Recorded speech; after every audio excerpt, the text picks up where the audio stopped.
Hey, how are you? Can you hear me, John? I can hear you. Can you hear me? Okay, I just wanted to make sure. I didn't know you were talking to me. Hey, everybody, welcome to tonight. Looking forward to this conversation Yeah.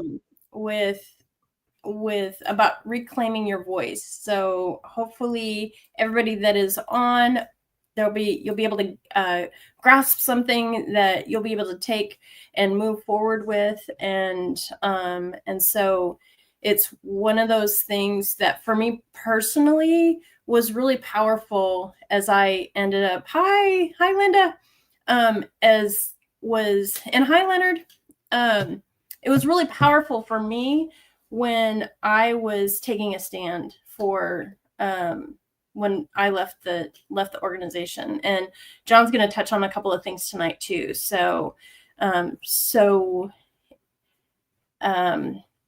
I look forward to what everybody comes up with today.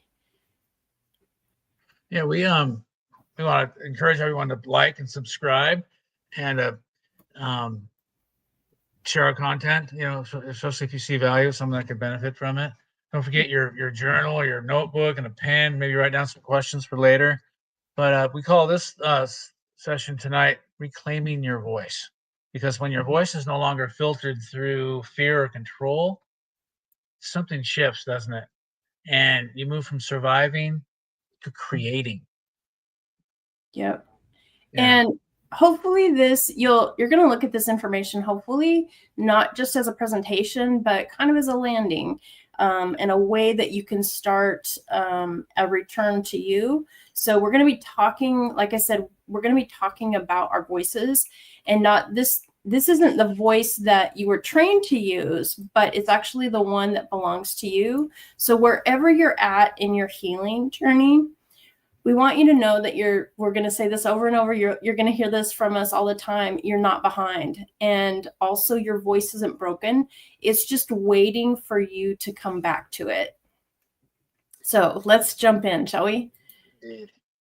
So one of the things, your voice is more than just words. It includes your nervous system, and as well as the choices that you make. And it's also how you shape your own world.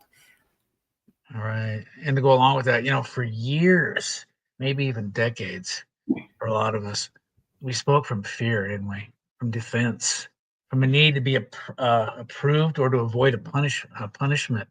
Mm-hmm. And that's not expression, that's survival.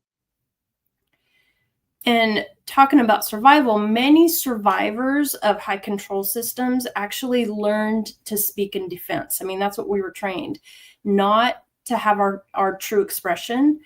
And so what you say and how you say it and why you speak can be tied to a sense of safety. And so today what we want to do is we want to invite that beginning of shifting from surviving with your voice to actually living with it. And right here, I'd just like to invite you to put your hands on your heart and just to take a deep breath with me and to think about, what does your voice feel like in your body right now?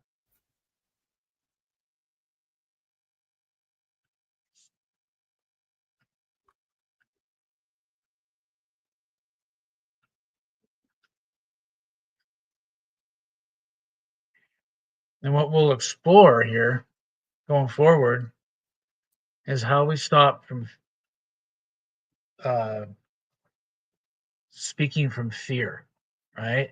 And start speaking from freedom. We're going to move forward through 6 themes on this next slide, each one a piece of the healing puzzle. I'll let Shannon take this one. Okay, so the things that we're going to be talking about tonight are the hidden cost of silence, how trauma can shape our voice, reclaiming safety in our bodies, and choosing voice over reaction, as well as speaking beyond old rules and integrating and inner ownership. And remember, you don't have to take it in all right now, right? All at once. Just open your heart and try to be aware and notice what speaks to your body, right? Your heart, not your mind. Yeah, and that's one Okay. of the things that we did when John had us take a moment and put our hands on our heart and to start breathing that in. We actually, that's a way that you can start doing that to open your heart and open your feeling and pay attention to, what's going on in your body. So even now, many of us can feel our throats actually tighten when we go to share something like maybe it might feel like we're breaking some kind of invisible rule, and we might kind of go back into that body memory of that where expression meant danger, and we also kept silent because of survival. And when somebody paused or like withdrew away from us, we in our bodies we might have felt it before we even understood it in our minds. Right. Yeah. And to go along with that, with what Shannon said, when you're in that space, we learn to protect ourselves through silence, right? To kind of brace for it and to shut down, to not rock the boat, so to speak. But what if silence is no longer needed? Well, where we're at right now.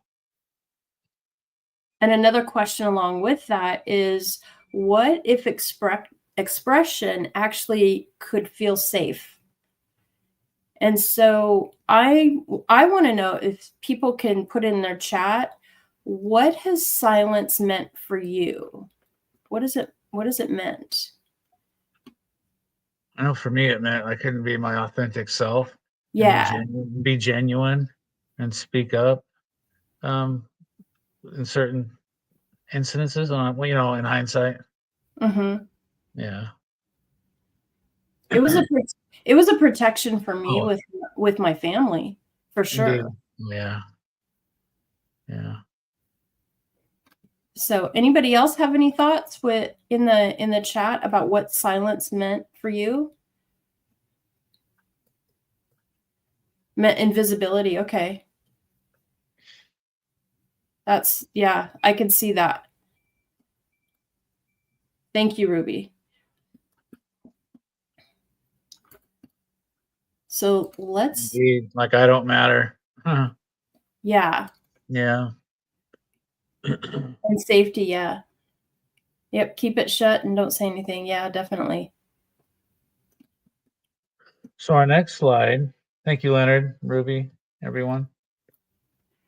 We're gonna talk about our voice in survival mode, and what we're going to show here comes from a concept drawn from the Phoenix Center for Experiential Trauma Therapy. Let's name what happens when fear speaks through us. We call it the 4 F's here: fight, flight, freeze, and fawn. Yeah, and I loved this center. I'm loving a lot of the things that I'm learning from them. I'm watching a lot of their videos, and one of the things on their website that I absolutely loved was they have a statement that says, while we cannot change the past, we can change how past experiences live within us. So when we're in that survival mode, fight might sound like we're arguing or debating. That flight tendency might look like ghosting, whether we're ghosting somebody or they're ghosting us, because we might stay silent to protect ourselves. Or freezing, where I know that I've been here, where my mind just totally will go blank. Or finally, the fawning, that's when you perform that right thing that in order to avoid the discomfort. Now, I saw an example of this in one of the XGW Facebook groups this week, where somebody he's a PMO, and he had been caught making a post on a public platform I don't know whether it was Reddit or what it was, but he got caught doing that, and he had shared how he had apologized to the elder that was talking to him, and he was basically like begging for forgiveness for putting his thoughts, because of all of the challenging things that he'd been going through recently. And so he wasn't standing in the way that he really felt, you know. And so that was one of the things. It's like, in order to be comfortable, to avoid any discipline from the organization or anything like that, he did what was right in their words, in order to avoid that discomfort. Right. And to go along with that story, you know, I think it's important to realize that this isn't a personality flaw, it's survival strategy. Yeah. And when you're in that environment. Yeah. And so Go ahead. Sorry. it's okay. Thank you, Linda.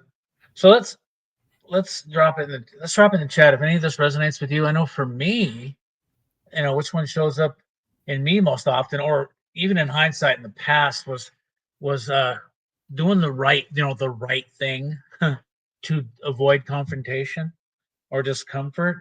And again, I just wasn't allowed, or I didn't feel like I was allowed to step into my authenticity, you know. And Yeah, none of the other thing too that I want to say about these, you know, is none of them are, there's nothing wrong with it, but helping us to become aware and seeing how that we're reacting can help us to make different choices, and absolutely. be able to have us make a stand in the way that we really want to, and what's true with us, and in align with our core values. So I know for me, I probably initially would like freeze and go blank. I'm also have a tendency to be somewhat of a people pleaser, and that was one of the things that I noticed, like with my family, is that I would get into the conversations even though I didn't agree with them.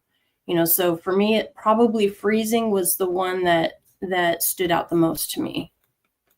For me right now in the space that I'm in now, I if I don't catch myself, I can be pulled into a fight, right? Yeah, And debating and defending, arguing. Like from recent experiences with family who try to convince me, you know, that I'm on the wrong path. yeah. And that's But one of the things. yeah, That's one of the things that we're going to talk about further. yes, indeed. Yep. So, Yeah. because one of the things with being indoctrinated is we're actually trained to have those hooks, to go into debate. And so even though that happens, we may not be arguing because we believe that we're right. It might actually be because we're afraid of being wrong or being rejected. Mm. Thanks for all the engagement, you guys. Appreciate that. And I know that for me, you know, I recognize these bits of this in me definitely. You know, I feel like I need to defend, you know, to be validated, you know, because out of fear of rejection, you know, there. And sometimes I feel like I need to over explain things, like because I don't want to be wrong about it. And I tend to catch myself pretty quickly on these, but I still have work to do. And I may argue to feel grounded because I just it's just the fear of the unknown. Because recently, in hindsight, I have a family member that's still in the organ, you know, inside, and he was trying to convince me, like I was saying a minute ago, that what I'm doing, you know, I think he said I'm drinking the Kool-Aid by the gallons. He said because he sees he actually was pretty busy, um, and making comments on my videos and stuff, and I kind of had to check him on that, but you know. so I got pulled into some private conversations with him till Shannon actually said, "Hey, what are you doing? This isn't what we do or what we're about." And pretty quickly, and I was able to retract that from that. And it was a learning experience, so it's nothing that I regret. But I just going forward, I don't need to do that anymore. And I think one of the things too is like you would share those texts with me, and so it's a conversation about what exactly is going on here. What are you wanting to accomplish with those interactions with him? Are you trying to make your point? Are you trying to win the argument? Because once again, they've been indoctrinated in order to pull us and have those hooks and pull us into those debates. So what is that outcome that you really want to have? And so one of the things that for me that was huge for my situation when I had that conversation was really identifying what I wanted at the end of that conversation. Because when we get pulled into those debates, what is happening is our nervous system is reacting to what it's been taught. It's remembering what it's been doing. And so anyway, we need to like retrain it so that we don't get triggered by those debates. Because ultimately you want to be able to have peace. It's not about being right, and it's not about them listening to me. I like to kind of think about it as kind of like the Stepford Wives. It doesn't matter how much that you even try to reason with them, because of that indoctrination. So what becomes most important is you and your peace and what you can move forward. And so learning to identify some of these things that are happening, knowing that there's going to be the trigger, knowing that there's going to be the hook. And so what do I need to put in place so that I can have the peace for myself? Because it's that peace too that can help us to be healing. So I'm curious with everybody on, where do you notice that fight showing up?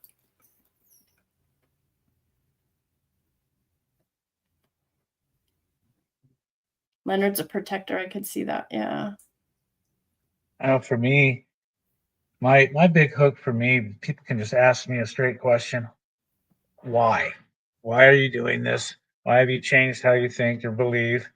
And I'm an open book, genuinely.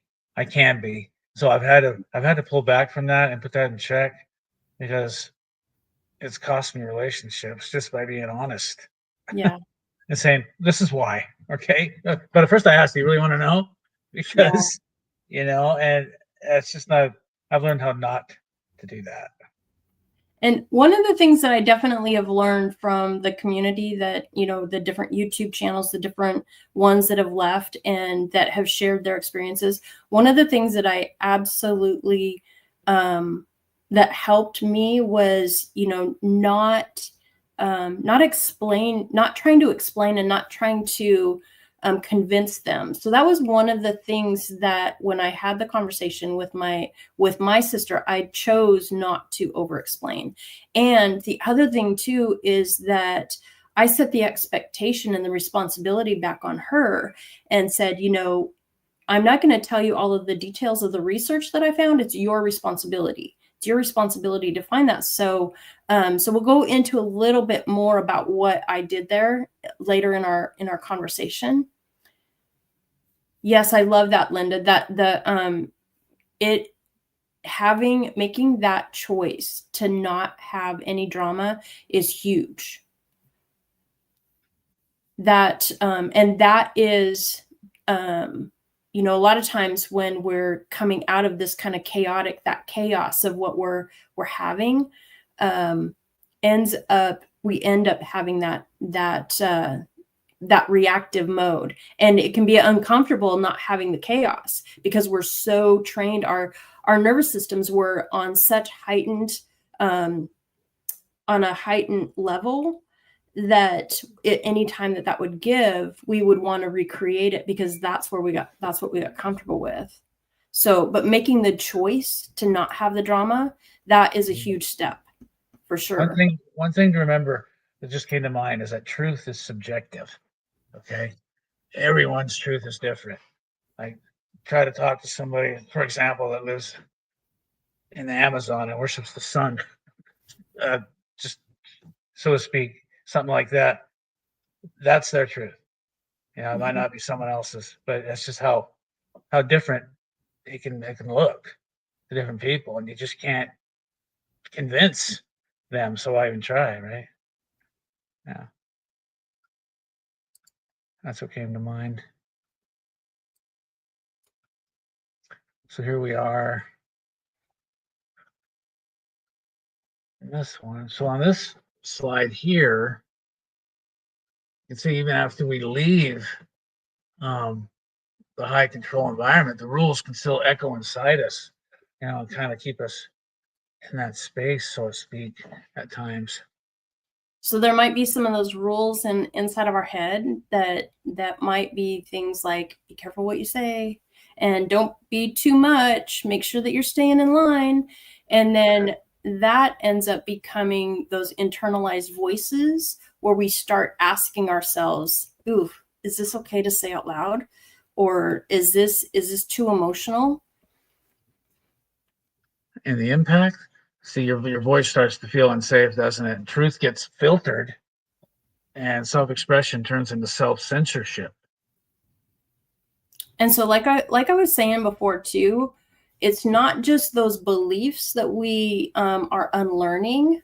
We also have to learn that fear that's behind the expression, and we have to train ourselves to not be in that mode. And that's what about what Linda kind of was talking about, and making the choice to not be in the drama, making that choice to not be afraid in those types of situations.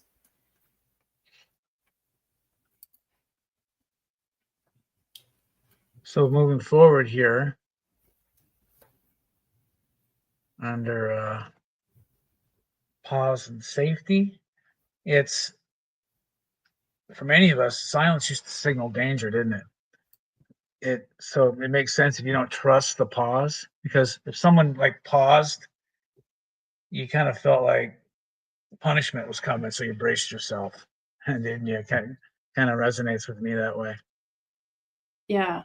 It's like if all of a sudden, if like when somebody is not speaking, whether it's a friend, whether it's might have been one of the leaders in the organization, if they got quiet, you got nervous, you know. And so what we want to do is reclaim the pause, and choose stillness, not in fear, but that can help us to be grounded.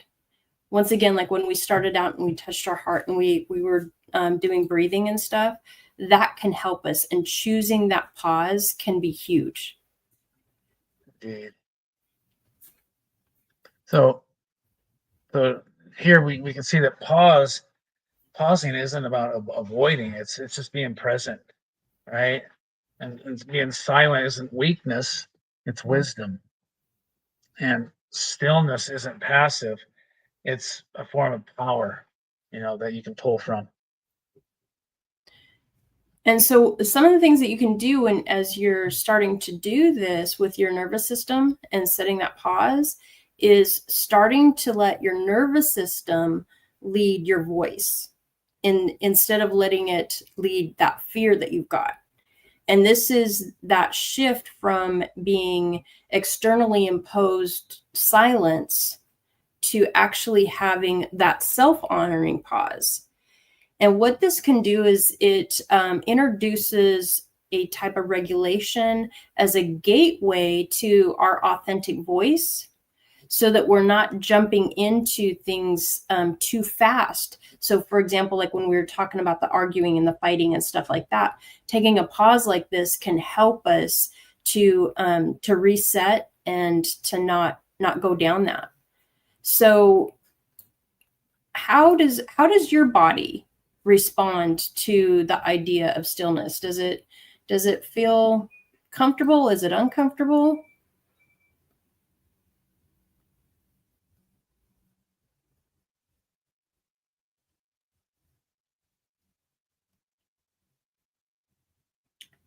Yeah, Linda, you what you said that was exactly the way it was. Like, when's that next shoe gonna fall?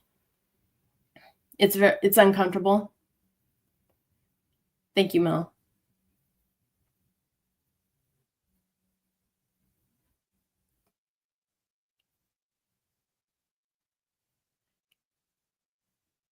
Yeah, I can see where definitely until we can like really like learn about that fear, it definitely can follow us around.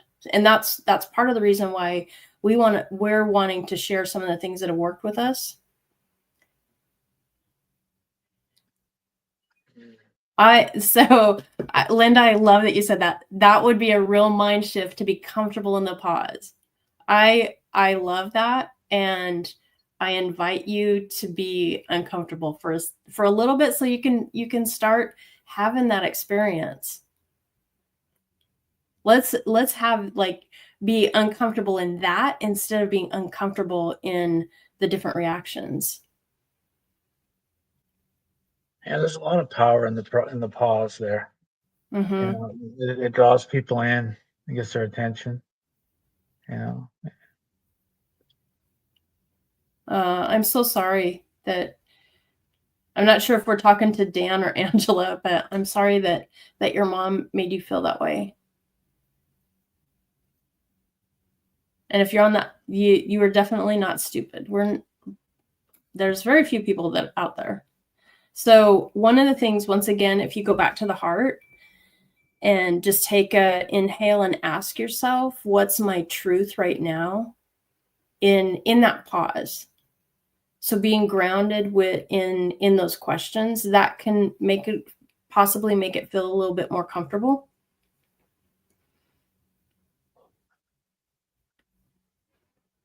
And let's talk about reimagining it. So what if your voice didn't have to be defending? What if actually you were directing, using it to direct and to choose and to create? and as we can see there on the slide, a reimagined voice, it sounds like calm clarity, boundaries rooted in truth, desire as direction, and quiet that clarifies, not collapses. And so you want to practice letting your voice grow without permission, and choose with clarity, and also be whole. And like I was talking about with the conversation that I ended up having with my sister, one of the boundaries that I said to her, was first of all, I was like, this is it's your responsibility to do the research on these things. I will tell you the topics, but I'm not going to tell you what I found. And that was one of the things that I learned from some of the other channels and stuff. But I shared with her, I'm not going to give you the details. It's your responsibility. So that was one of those boundaries that I ended up setting with her.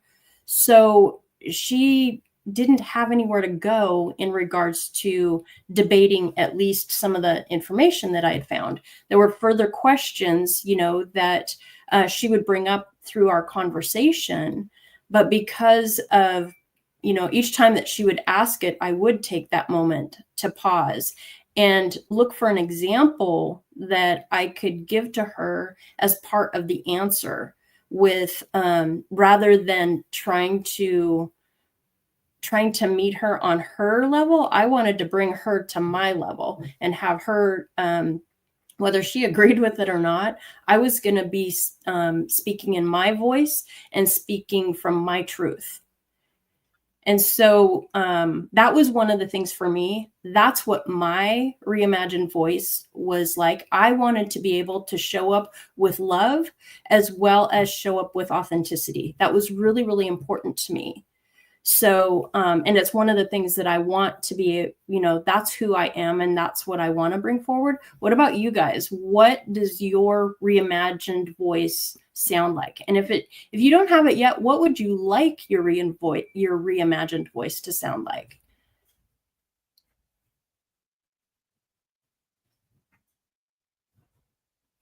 Comes to mind for me is the voice of reason. Mm,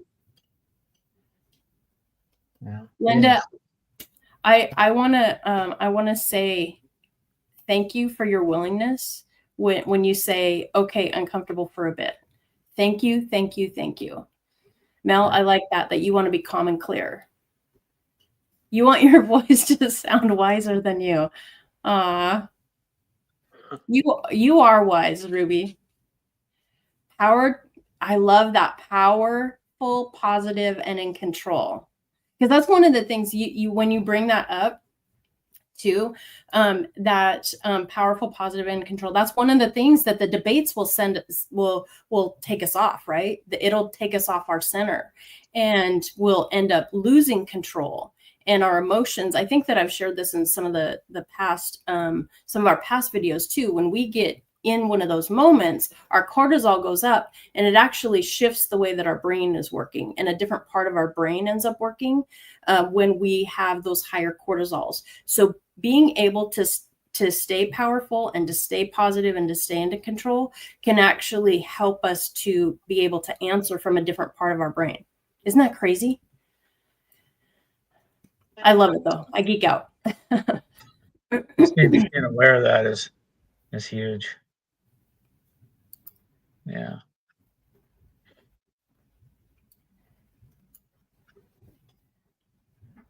So moving forward to this next slide, from reaction to creation.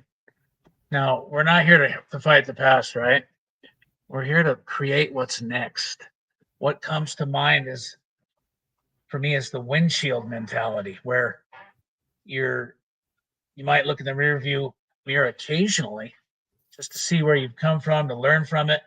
But in order to see where you're going and to move forward without crashing, you got to look, straight ahead, right? So in order to do this, you just let your voice speak vision, right? Not vengeance for things that happened prior, like behind you, And and so you don't want your voice to be that counter argument type style and stuff. What you want it to do is to start letting it be more of a compass and let it point you towards the things that you want to build, not just what you want to resist. And so one of the things, so it's like our conversations and the things that we're talking about start talking about the things in the future. And so we want to be able to build something and get out of looking in that rearview mirror all the time. Right. And to go along with that, what Shannon was saying is, Shannon and I have chosen to rewrite those labels. And we choose not to call ourselves apostates and continue to live by their language. We like to refer ourselves as soul jumpers, to reclaim our own identity, right? And to kind of reclaim the pen and just rewrite our own stories and take over our narrative. And I remember, like, when I was thinking about that, when I was like, how in the world can I describe who I am, what I am, what role is this for me in my life? And so remember how how we were talking about putting our hands on our heart and breathing and where are we feeling it and stuff like that. So for me, when I would think about the word apostate, I would get like a weird vibration almost that felt like, when you're listening to music and there's dissonance when it's not in tune and stuff like that, and sometimes it can almost sound like the nails on the chalkboard and stuff like that. That's what, like, having my name and that word in the same sentence, that's what it felt like for me. And so it was like, I refuse to play by their rules and to be called I get to name who I am. And that's where I started looking, how can I describe it? And so for me, yeah, we faded a little bit, but then once we got it, once we understood, once that curtain was pulled back, it's like, no, we jumped. We're soul jumpers and we're not going to be part of that. So that's kind of where that came from us. I think fading is just a natural part of it that I don't feel bad about claiming.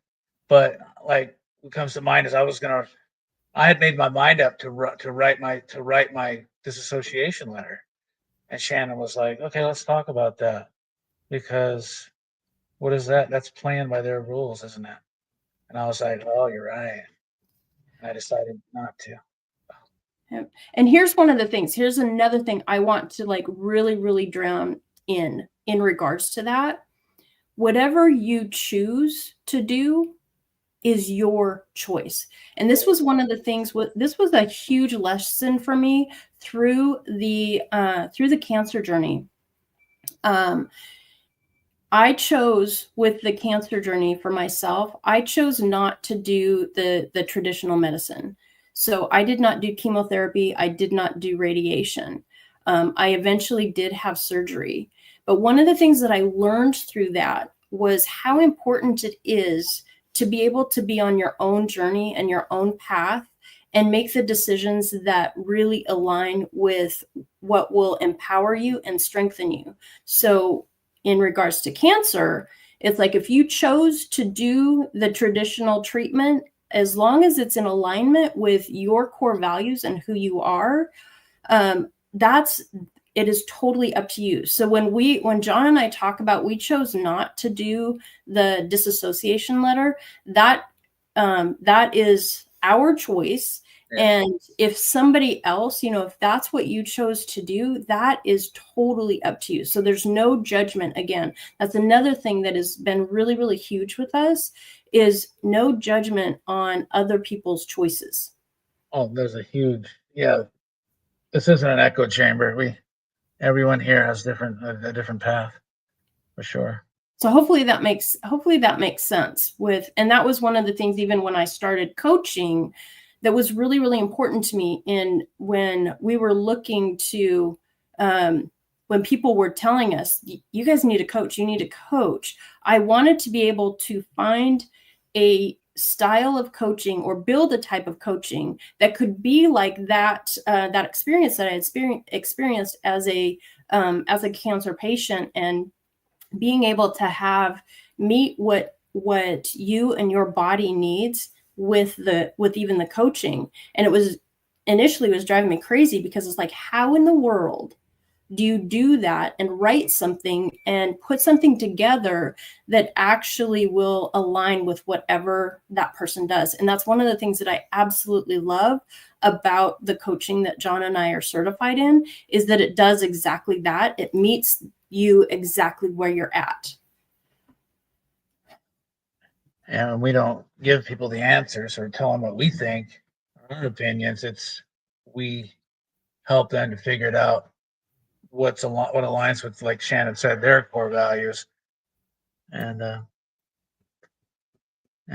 moving forward. Yep. Yeah. So, what old belief or label are you ready to rewrite? Think about that maybe and throw it in the chat as we move forward here.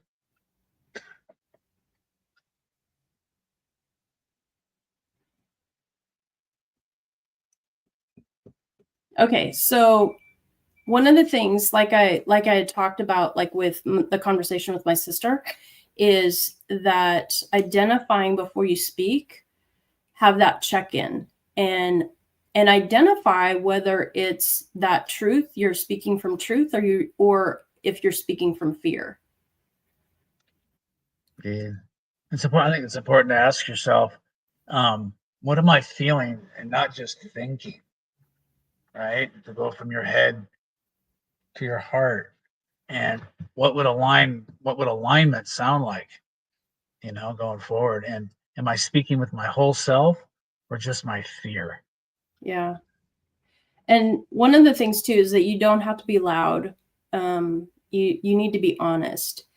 And you also, that means being real, and you have to be real with yourself before you can be real with anybody else. So that is definitely important, is having that self honesty and peeling back and figuring out what makes you you.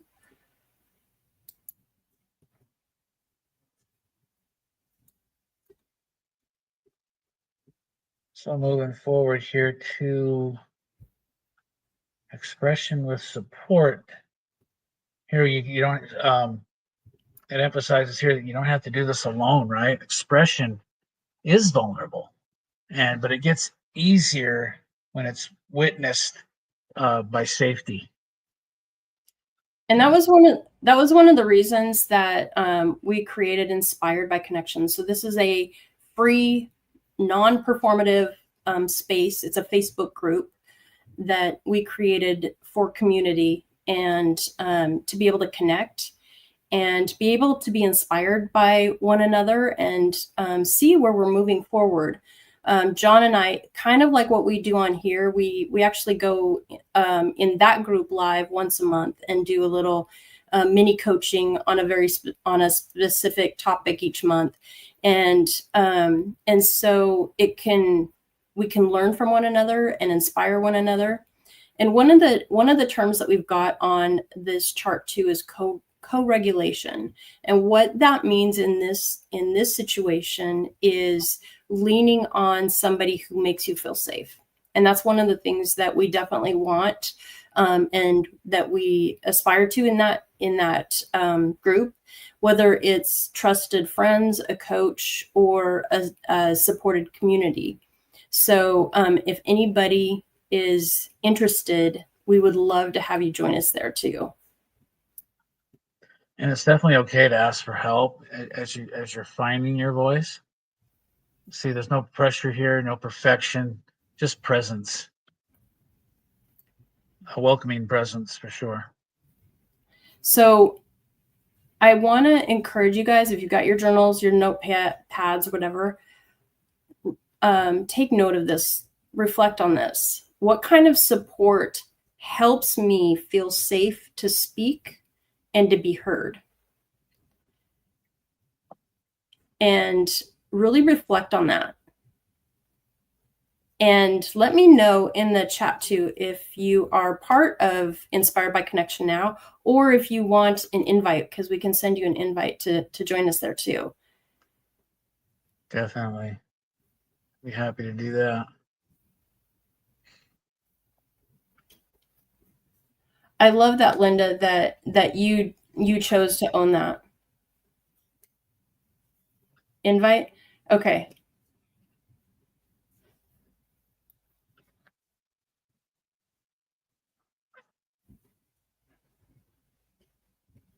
So moving forward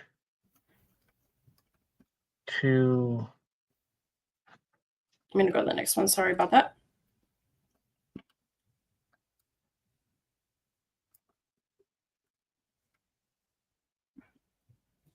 there we go. Thank you. All right. So as we can see here, you don't have to engage in every challenge, do we? A few weeks ago, we talked about the importance of energy. And let's face it, arguing drains us, doesn't it? To have a full life, we need energy. And by releasing the tendency to fight, we can reclaim our energy, can't we? There's just peace. Having peace is a form of power, isn't it? And if you guys remember the very, very first video that we did, we talked about that energy was actually one of those pillars that is so, so important.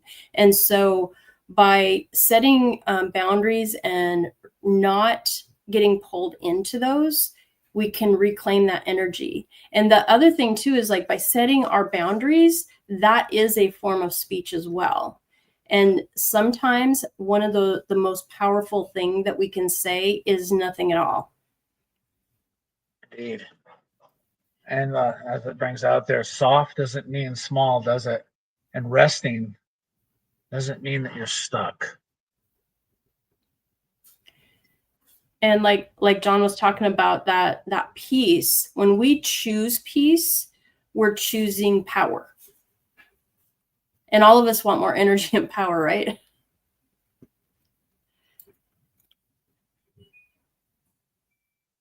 So that was like the majority of the information that we were going to talk about tonight. And so to continue on the discussion next week, on the channel. So next week we're going to dive into building self-trust. Is that and the art of that, as that brings out, because trusting your voice starts with trusting yourself first. So bring your journal and join us at 7 p.m. next week on the same channel. We'd love to have you here, because you definitely add value. Yeah, we've appreciated it so much. And it's one thing to, use our voice and to speak, but it's also another thing to believe what you're saying. And that's some of the work that we want to do together next week. We want to talk about that. So hopefully tonight helped some. I loved all of the interaction in the chat. And if anybody wants to come on and ask a question, we would love to have you on there.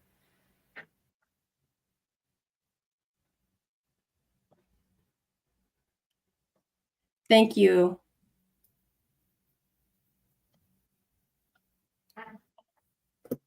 So Melody asks, how do I stay grounded when somebody tries to pull me back into a debate or make me defend my choices? Johnny, do you want to? Well, let me take that in for a second. What comes to mind for me, and this has happened frequently in the recent past, is I've learned to step back and ask myself, what's my intention here? What do I want the outcome to be, at the end of this? Right? Just a couple simple questions.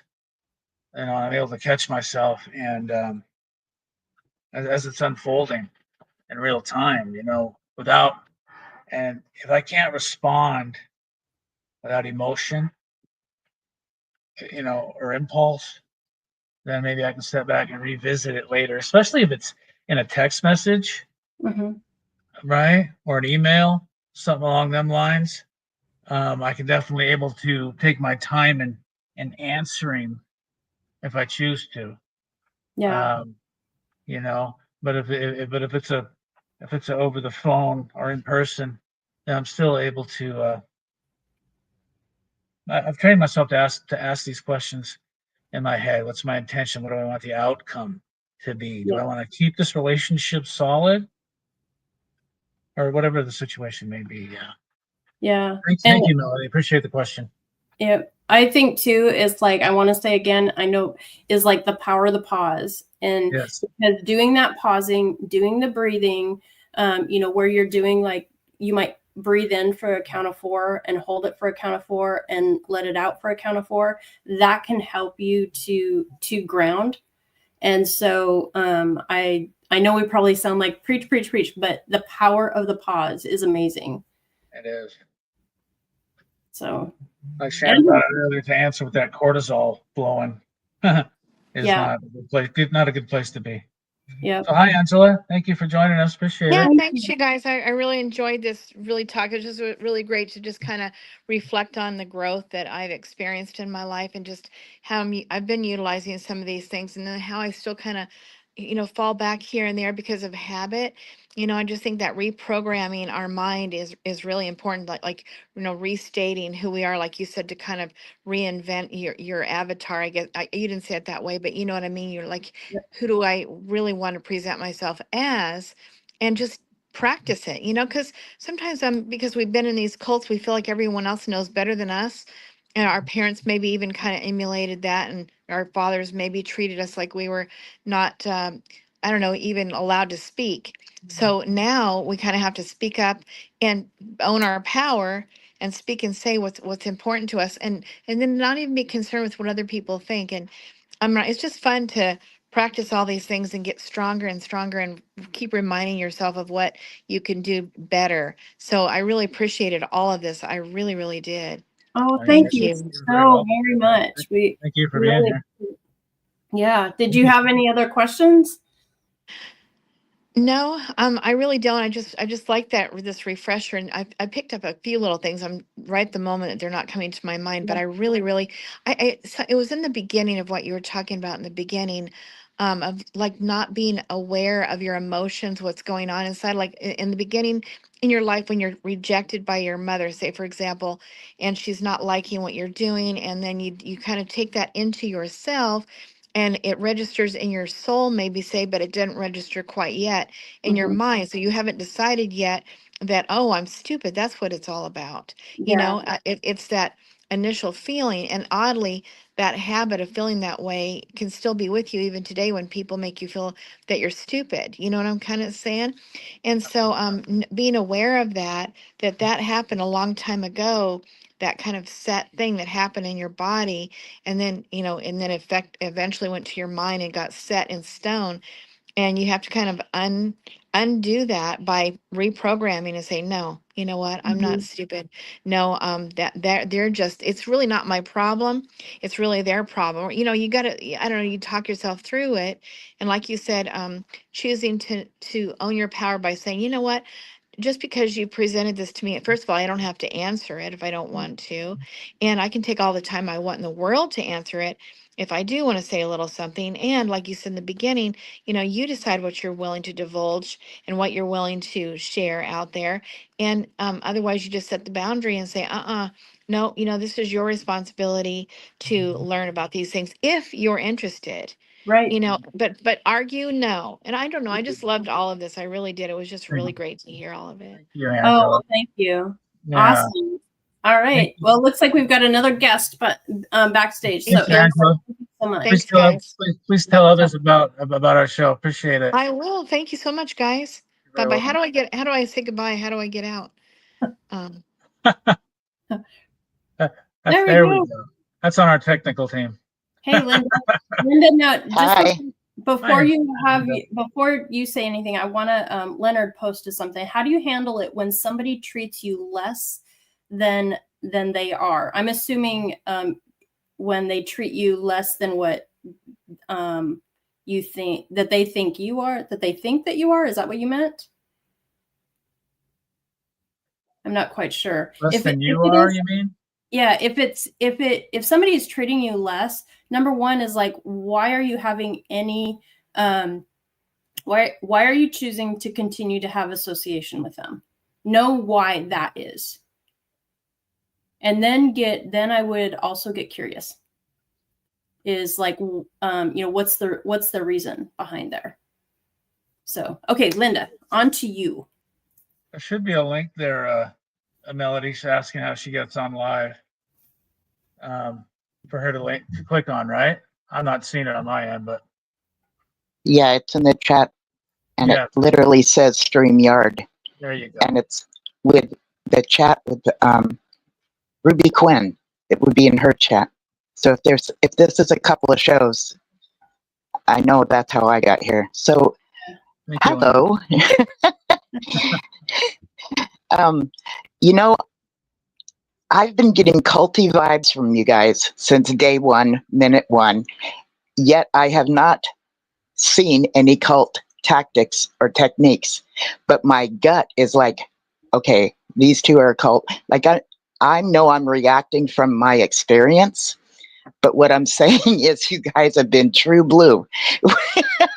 You've been true blue with the questions that you ask, the way that you get us to go in our thinking skills.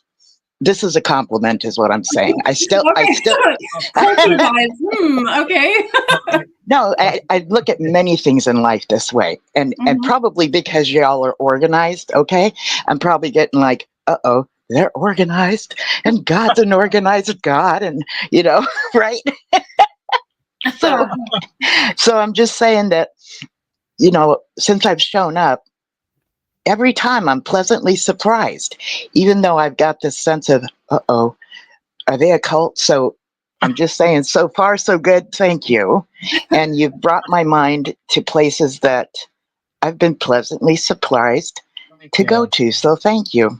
Oh, thank you. We're not. Thank you so much. If we are a cult, Linda, we're a really, really small, teeny, tiny wink. We want all the followers we can get. I can tell you that. Okay. I'm just being real with y'all. Just Oh going my with God. letting you know what my instincts have been. Just I'm inquiring my intuition and my instincts and paying attention to that, but yet paying attention to what you guys have been bringing to the table. And I really appreciate what you've been Oh, bringing to the table. So thank you. You're very thank you welcome. so Thank much. you, I Linda. really Appreciate it. appreciate it. That means a lot. It means a lot to Yes, it hear does. that. So thank you, thank you, thank you. Oh, there she is. Hi, Miss Melody. Melody. You found your way in here. Yes. Thank you. Can you hear me okay? I Yeah, got we you. can hear Yeah. you. Yeah. I did. Sorry, you guys. I am so not technical. You guys know this. John and Shannon know this. So what, I yeah, go ahead. Hi, Harold.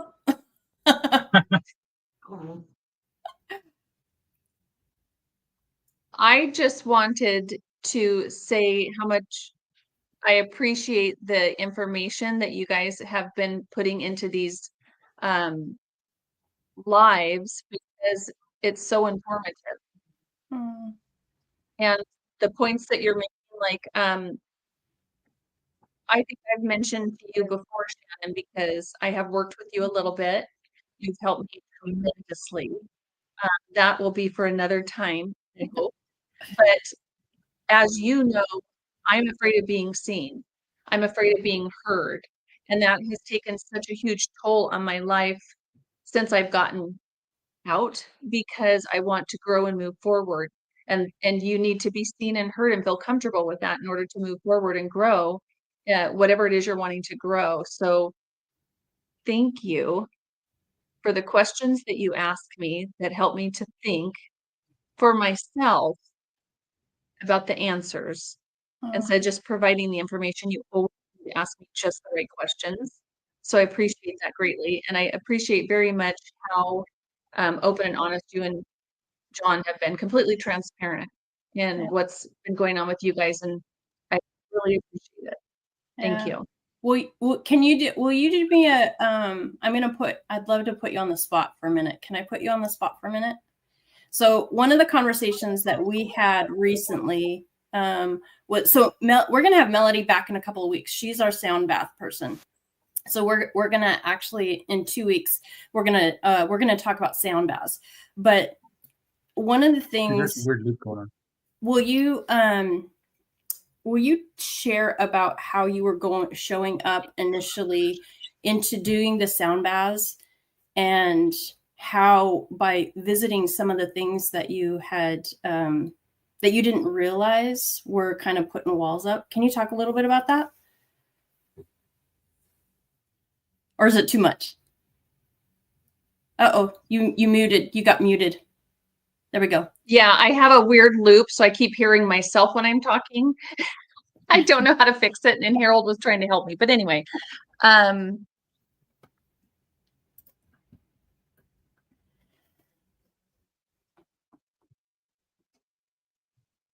so a little bit about my resistance. So I got into sound healing after I woke up, but part of that resistance was me feeling it was artistic, or I still had those limiting beliefs surrounding it. So even though it was helping me so much, and I still was holding back because I'm like, well, am I doing something wrong? I saw that old programming in my head, and it's like, but I love this so much. It's so good for me, and it's been so good for other people. Like, it's amazing what it can do for my body and soul.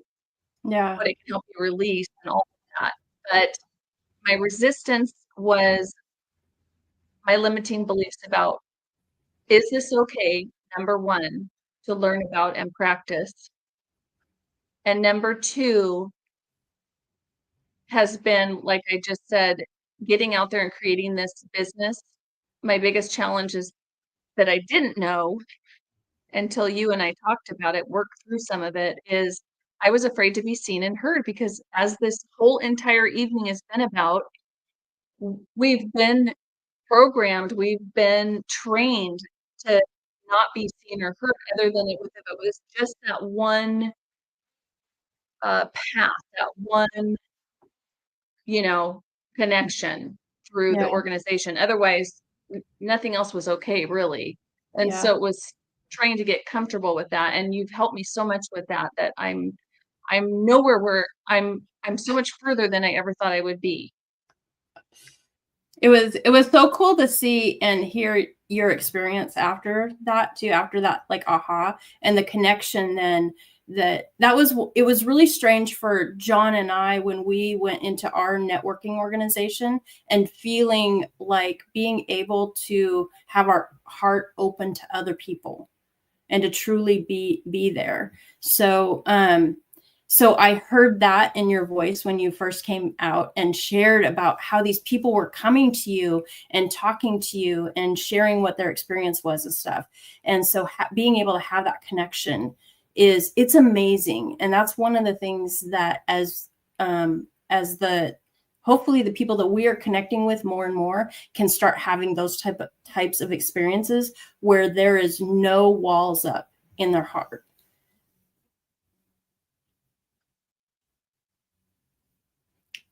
So thank you, Melody, for joining us for sure. Thanks for getting on the thing. So You're welcome. Thanks for having me, guys. Absolutely. Talk soon. So anybody else have any questions or thoughts? Or Miss Ruby?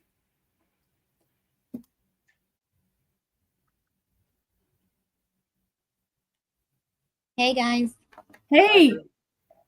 I did have a question. So when you're talking about using your voice, I was wondering which voice are you talking about? Are you talking about our internal voice or our, outside voice, like the voice I'm using now? So it's all of it.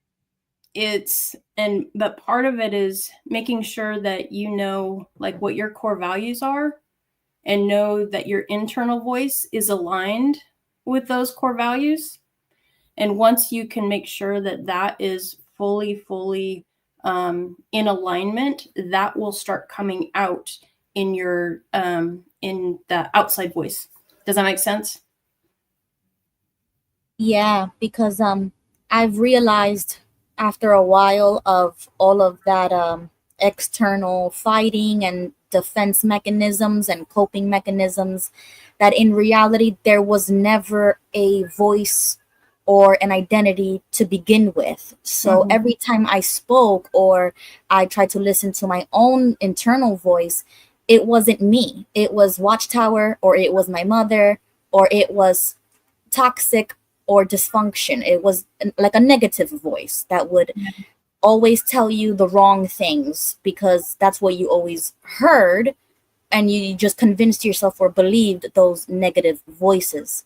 And I've struggled with that because I realized I never really had a voice to begin with. So when I'm searching to see where is that voice, who is that voice, I don't know how to define it. I don't even know where to find it because I never had one to begin with. I sometimes I used to feel robotic, as if I never even had a thought process. Like I never even had to think before in my life. So Yeah. how do you even start finding one if you realize you really don't have one?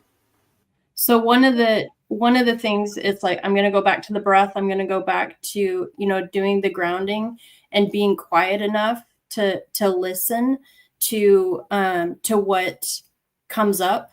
And it'll be more than likely it'll be gobbledygook in the beginning, and it may not make sense, but as things start resonating with you and things start, or you see somebody that makes you, that's part of the reason. Sorry, I'm like my little ADHD brain is going bing, bing, bing, bing, bing. But as part of the reason that we are encouraging you to get in tune with your body and to start listening and notice where things happen in your body.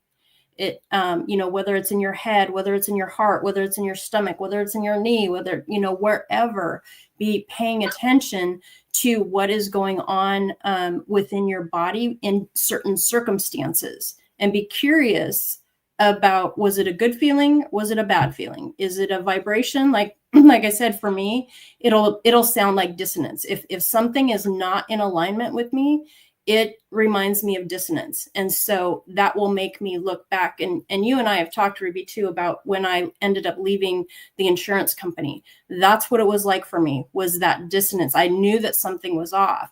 And so by being able to pay attention to that and revisit those core values, I'm able to make those decisions. I'm able to speak. I was able to, the letter that I ended up sending to him, the agency owner, I was able to be really clear on why I wasn't going to continue with that company. And I also had no regret after I did it. And so being able to be in tune to what your body is saying, what emotions might come up, and start taking note of those types of things. One of the charts that we had on here tonight was about creating. And that's one of the things that, and it's hard because we've been told so much, but there's the opportunity to create. And so if you were to look at somebody's life, even to say, ooh, I like that. That's the type of person that I want to be. Why? Understand why why you want to be like that. Does that make sense? Yeah, I'm starting to learn that now. I'm getting into that creative space, and I've never been in this space before. So sometimes I don't recognize myself or the journey or the success or the, like the feedback. I've never had that until now. But that's 10 years of being stagnant, of being stuck, of being in an emptiness, a loneliness that I've never felt before. So I'm having those growing pains and the confusion of, well, what is this feeling? Well, what does that mean? Or I'm trying to interpret these things because I've never experienced it before. And it's a weird feeling. It's like a baby, understanding what snow is for the first time, or what grass is for the first time. It's like very weird, because even though I know what those things are, I just never knew how it felt before. So I'm learning how to decipher those feelings into thoughts and into speech, because I never was able to explain these things before. And that was frustrating too, because I didn't have the speech to explain what the heck am I going through, and nobody taught this to me. So I was always ignorant, like I was always naive to things, and I hated that. And I was bitter because I was like, I had enough adults in the room, so why didn't anybody teach me this? And I dealt with that anger for such a long time, because it felt like on purpose, like they did this to me on purpose. They set me up to fail, because there is no excuse for me to be this big age and still not know certain basic things. So it was really hard that I'm self-teaching myself now. But the last question I have for you, Shannon, and I know you guys are not doctors, but it might spill into the medical field a little bit, because I struggled with trying to understand, is this a trauma response, or is this a legitimate mental illness? Because for a very long time, I felt like maybe it was symptoms of being bipolar, or symptoms of maybe like a negative spirit or something. Like I didn't know whether or not it was supernatural. Is it me, or am I crazy? Or is this just the trauma that my brain is trying to interpret? Because for a very long time, I thought, I think I have mental illness. But then I realized, no, I don't think I have a mental illness. I think that this is the trauma that I'm misdiagnosing. So for a long time, for a couple times, they tried to put me on pills. They tried, different like therapy or different things like that. And I felt misunderstood or misdiagnosed, because I felt like that's not me. That's not what it is. But I wanted to ask you, like, what's your perspective? Do you think that it is the trauma response, or when do you know whether or not it's your mind playing tricks on you? Our minds play tricks on us all the time. One of the top coaches in the world will say so many times, you can't believe what you're your brain tells you at times, you know, and so that's why it's really important to be like all in tune once again with your body, being really, really paying attention and getting in tune with your intuition.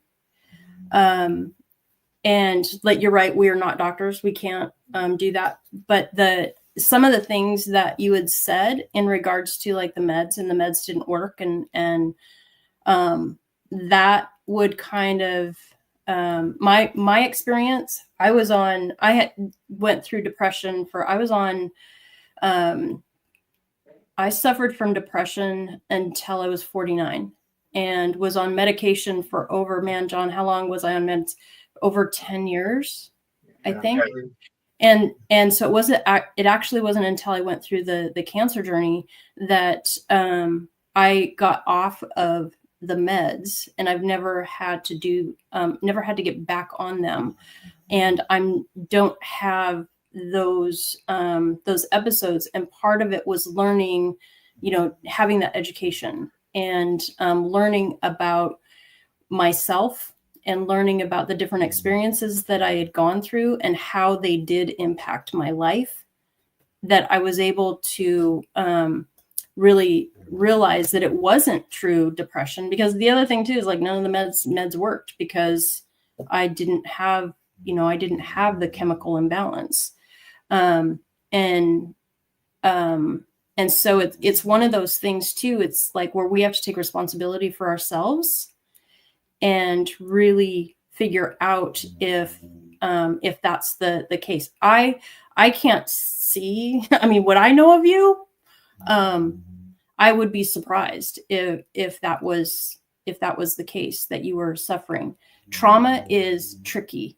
It's unbelievable. The other thing too is like, just like with the different experiences that we have in our life, trauma affects us differently. We can all be in the same room and have something happen, and all of us have different levels of trauma with that experience. It kind of depends on the way that our bodies automatically reacted. So I don't know that I really answered your question, but hopefully. No, you did. No, thank you, Shannon, because I think it's the narrative of how they used to gaslight us into believing that no, something's wrong with you.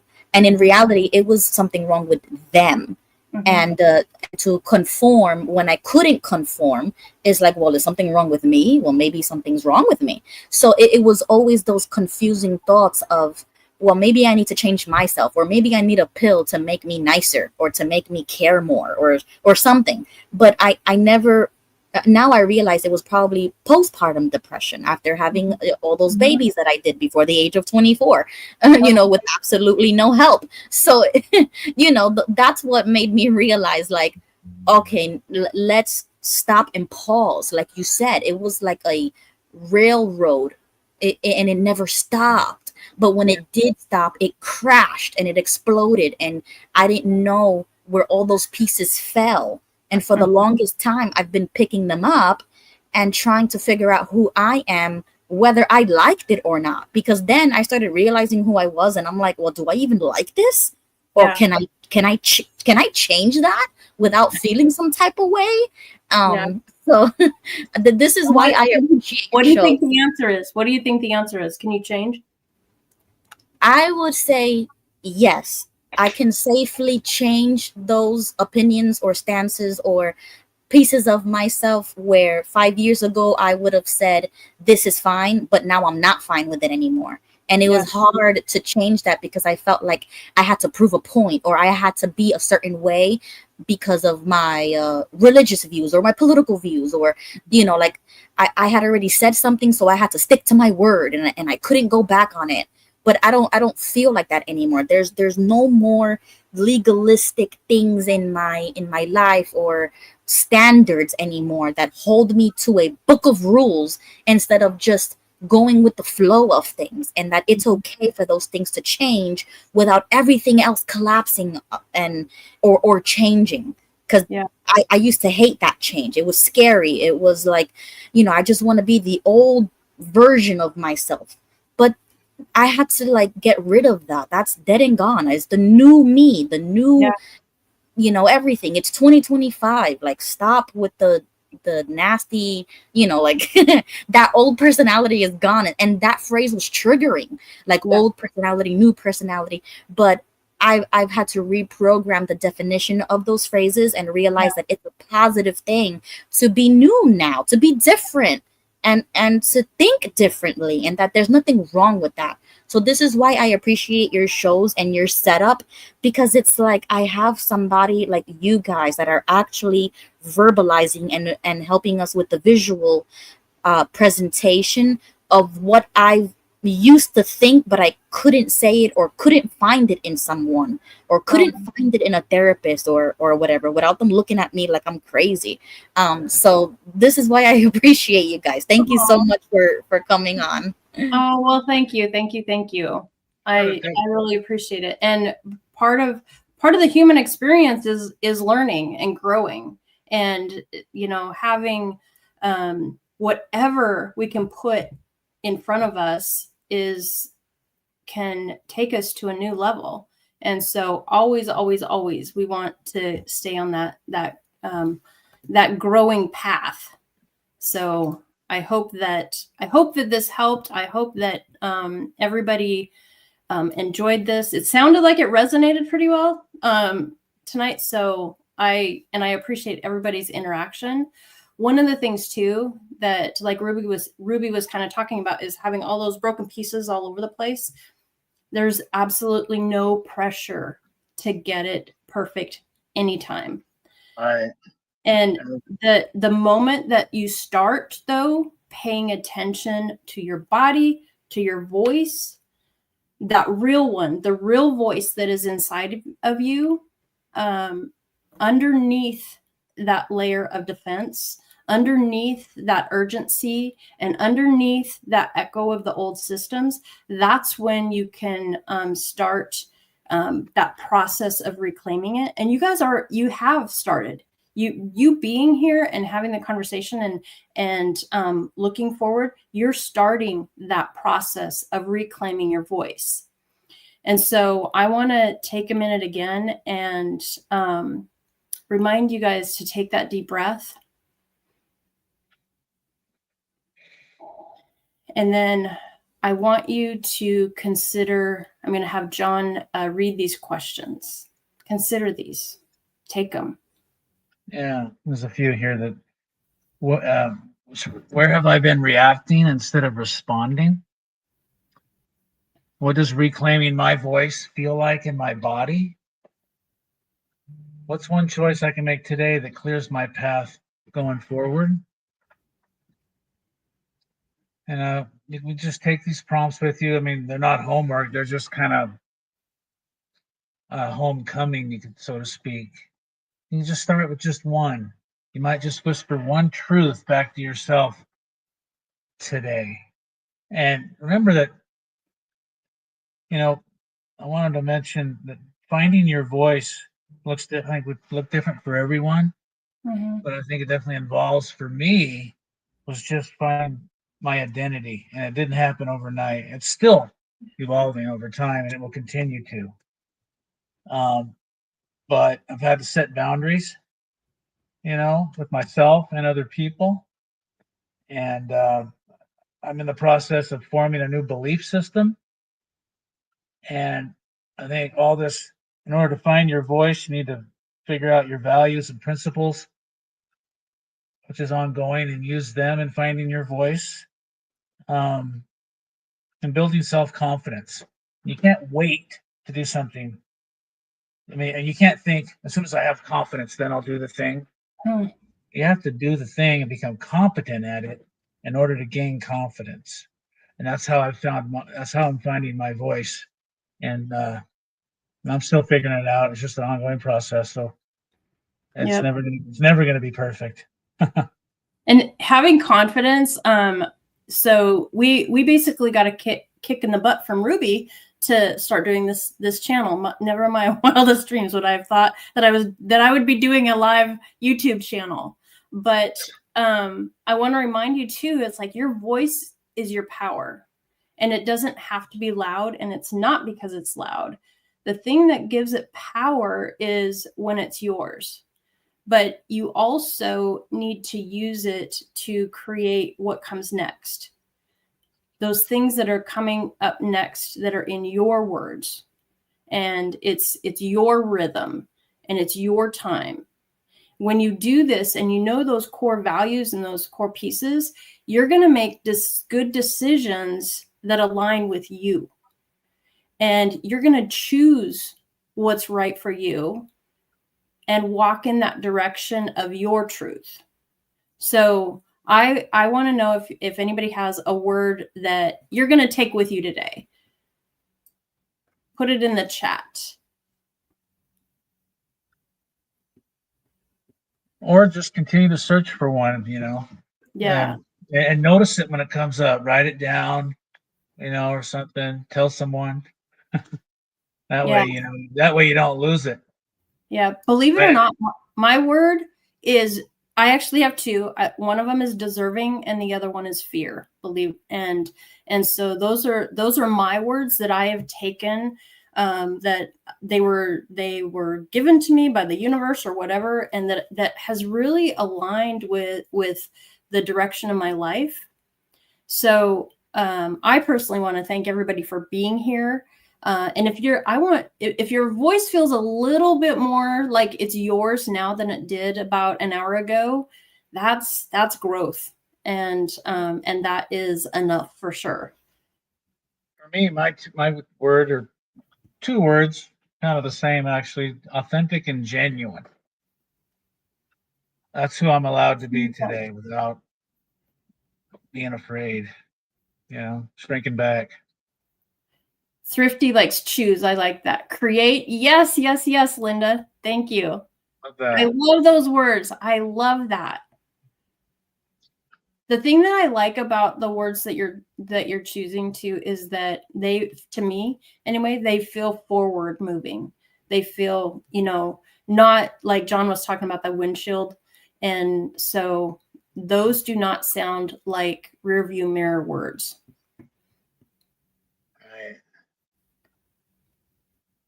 So we're gonna we want to invite you once again too, if you want to join the Inspired by Connection, if you want to keep a place to keep those forward conversations going, and join other people. It's not a very big group at this point, but we want to invite you. And like we said, we do kind of a focused training each month, just a little one, and we would love to have you. We do have some downloads that we some worksheets and stuff like that we have in there at no cost, and so we would love to have you join us. And remember too, you don't have to speak loudly, just honestly. And as you continue and you're here, we're ready for you. So you're not broken, you're becoming. Yes, really, very, very good. I love that. Yes. So once again, thank you guys. John said that this was going to be a short session tonight. I was really glad. Appreciate the engagement for everyone. That really added to the momentum of this show tonight. Really appreciate that. You all add value. Every one of us do. So thank you for being here. Yes, thank you, thank you, thank you. Have a great night, everybody. Next week, hopefully, bring all your friends. Tell everyone you know.